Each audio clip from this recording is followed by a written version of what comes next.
પ્રજા હસ્તક દિનની ઉજવણી કાલે થરાદ ખાતે યોજવાની છે. આ માત્ર એક સમાચાર નથી, આ થરાદના ગૌરવનો ઇતિહાસ લખાતી એક યાદગાર છે. રાજ્યપાલના હસ્તે અને મુખ્યમંત્રીના ઉપસ્થિતિમાં આ સોનેરી અવસર યોજાશે.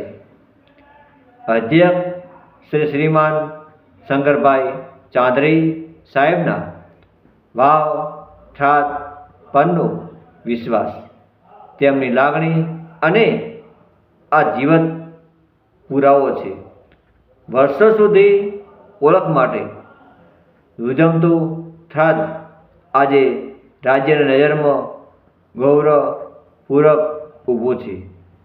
આ ઉજવણી એક કાર્યક્રમ નહીં, પરંતુ દરેક વાવ થરાદ વાસીઓને સ્વભાવ માનીને મોઘી ઓળખ છે.